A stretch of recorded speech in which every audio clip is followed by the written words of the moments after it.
A gruesome Christmas-time disaster tonight. A quiet Scottish village, an inferno of flames after a Pan American jumbo jet, homeward bound across the Atlantic, went off the radar and went down in the village center. Apparently more than 250 people are on board the Pan Am flight to New York. How many were killed on the plane and on the ground is impossible to determine in the heat and confusion of the crash site.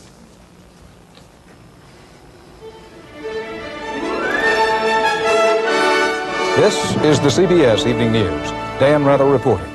Good evening. Pan American Flight 103 originated today in Frankfurt, West Germany.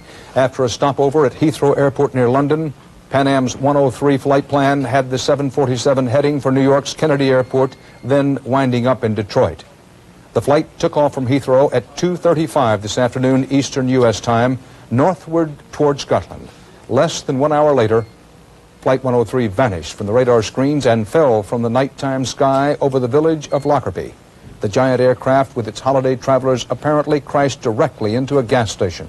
An eyewitness said the resulting tremendous explosion covered Lockerbie with liquid fire. With us now in our CBS News London Bureau is correspondent Anthony Mason with the latest on what we know and how it happened.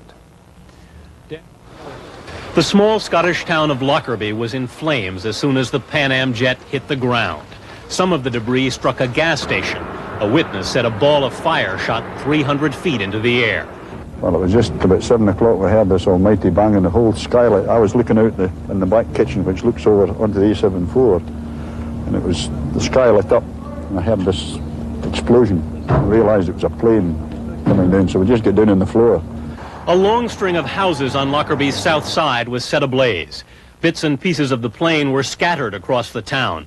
Firemen had to approach the scene carefully because of the danger that the gas station might explode. Authorities immediately closed the main road between England and Scotland, and dozens of local ambulances were sent in.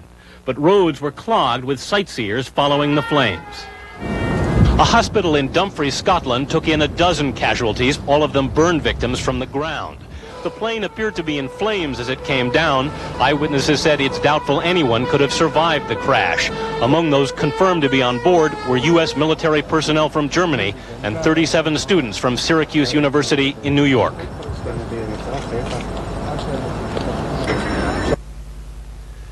One helicopter has reported bringing in 2 passengers from the plane, one of them a child. The report from that helicopter was that both of the passengers are dead. That's the only indication we have so far that any passengers of the plane have been found. The only other information we have regarding the plane and any possible cause does not clear up the picture. That report from air traffic controllers says that all other planes that were in the sky at the time the Pan Am jet came down were still in the sky when that plane was reported missing. So it does not appear that a collision is involved in this crash. Dan?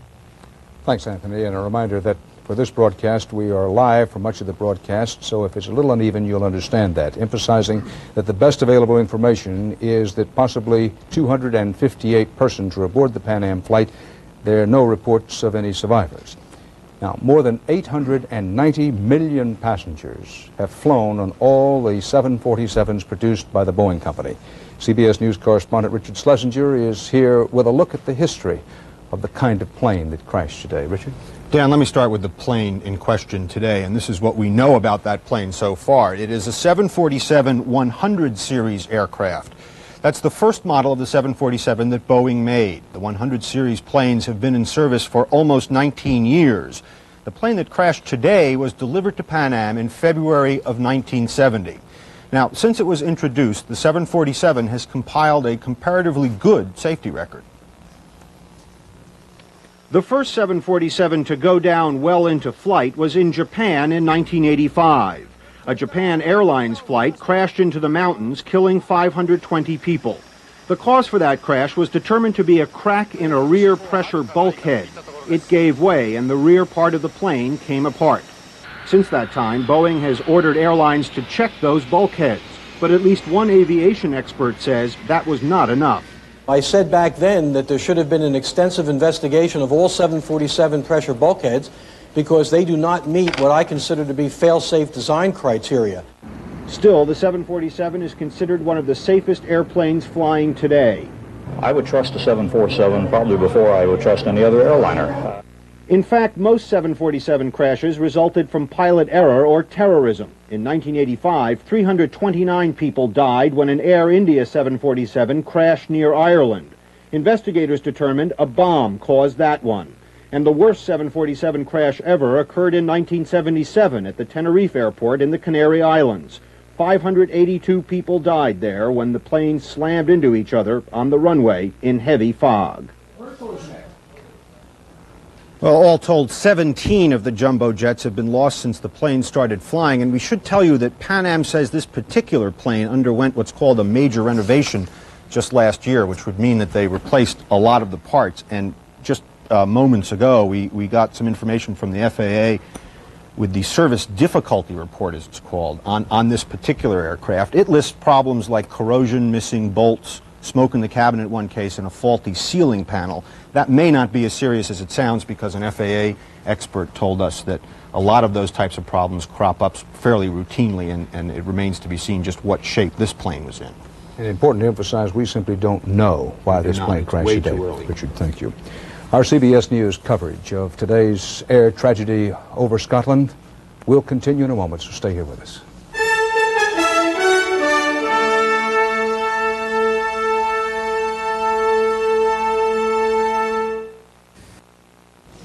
"258 persons believed to be aboard the Pan Am jet that crashed today, and there were some, at least, injuries on the ground." CBS News correspondent Betsy Aaron is now with Pan American World Airways officials at New York's John F. Kennedy Airport and has been talking to them. Betsy? Dan, as of this hour, Pan Am officials have not released any list of the passengers or crew aboard, but what we do know is that 37 students from Syracuse University were aboard that plane. They were completing a year's study abroad in England. They were aboard. We also know there was a top-ranking UN official from Sweden, Bernd Carlson, 50 years old. He was aboard. Set up at the airport to deal with such tragedies. The first thing they did was to call in all off-duty ground personnel, report to Kennedy Airport, to be able to handle all the relatives and the friends who are going to assemble here in a private room to be told what's going on. There is a telephone number in New York that those curious and those interested can call. It's a 212 number, and it's 880-1400. If you dial that number, you get a computer.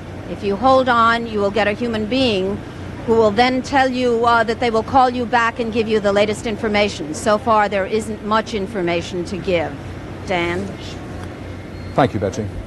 Now, our coverage of the air crash will be developing during the newscast. We still intend to be able to talk to an expert on crashes, not on this particular crash, because on this particular crash there are no experts. We hope to be able to talk to an expert who knows a lot about these kinds of crashes as we go through the broadcast.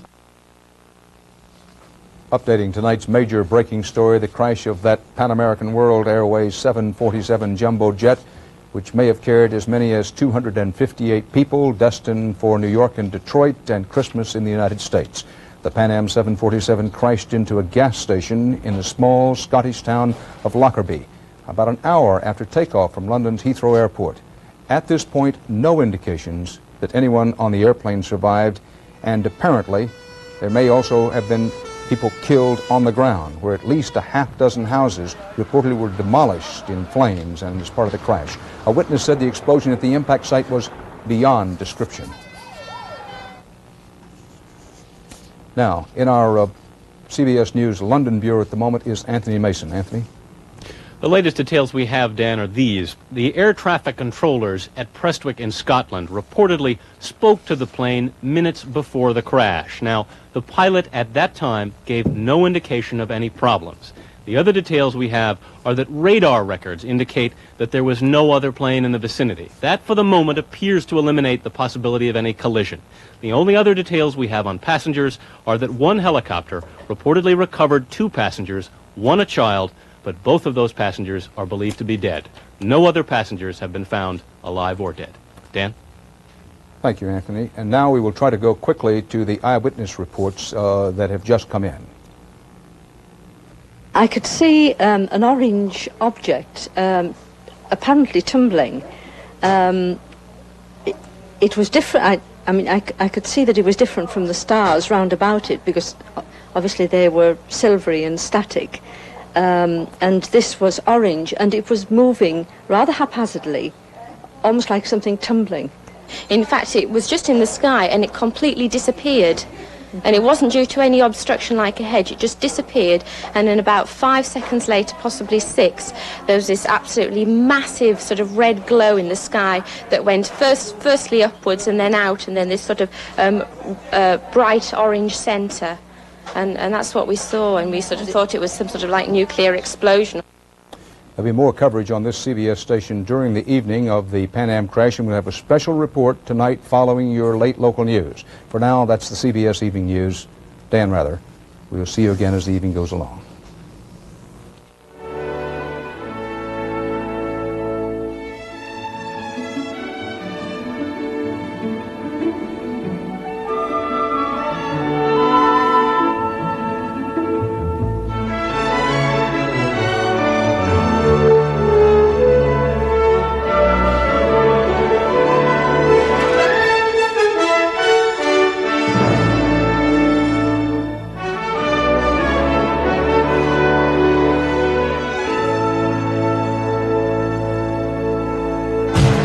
Crash disaster in Scotland. The investigation begins. Special coverage continues with Harry Smith tomorrow on CBS This Morning. This is CBS.